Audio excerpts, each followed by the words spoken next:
હાલ ચાલી રહેલ શાળા કોલેજ બાલવાટિકાના શાળા પ્રવેશોત્સવની ઉજવણી કરવામાં આવી રહી છે।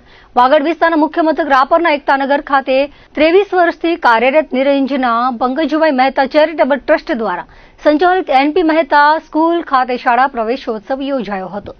માજી ધારાસભ્ય પંકજભાઈ મહેતાના હસ્તે વિદ્યાર્થીઓ અનુક્રમે 11 ધોરણમાં 32, બાલવાટિકા 15, ધોરણ 1માં 34ને મીઠું મોઢું કરાવી પ્રવેશ કરાવ્યો હતો।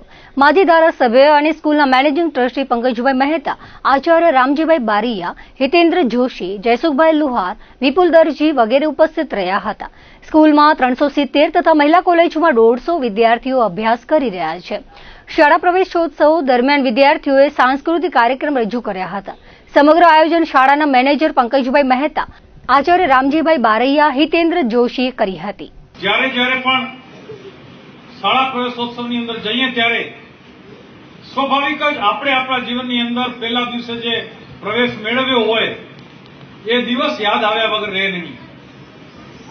હું હમણાં રામજીભાઈને પૂછતો હતો કે અત્યારે કોઈ માતા પિતા પોતાના બાળકને જ્યારે પહેલા ધોરણમાં કે સોપાનમાં દાખલ કરવા માટે આવે ત્યારે શું કઈ પ્રથા છે કે શ્રીફળ લઈ આવે કે પ્રસાદી લઈ આવે?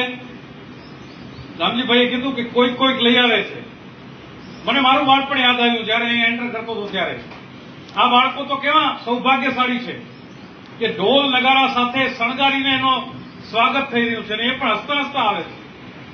આપણે તો મને બરાબર યાદ છે, હું પહેલા દિવસે જયારે સ્કૂલમાં ગયો ત્યારે મારા પિતાશ્રીએ ખભા ઉપર મને નાખીને લઈ ગયા હતા, તેડીને લઈ ગયા હતા એવું નથી કહેતો, કારણ કે આ ઘરથી કરીને સ્કૂલ સુધી આખા રસ્તા ઉપર રાડા રાડીને કજિયા, મારે સ્કૂલ નથી જવું।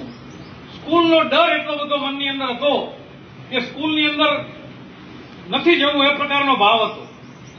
આજે હમણાં બેન સંચાલક બેન વાત કરી રહ્યા હતા કે 2003 થી હાલના દેશના આદરણીય પ્રધાનમંત્રી અને તત્કાલીન ગુજરાતના મુખ્યમંત્રી તરીકે આખા દેશની અંદર પહેલો પ્રયોગ શરૂ કર્યો હતો કે દર વર્ષે શાળા પ્રવેશોત્સવ સરકારશ્રી એનું આયોજન કરે।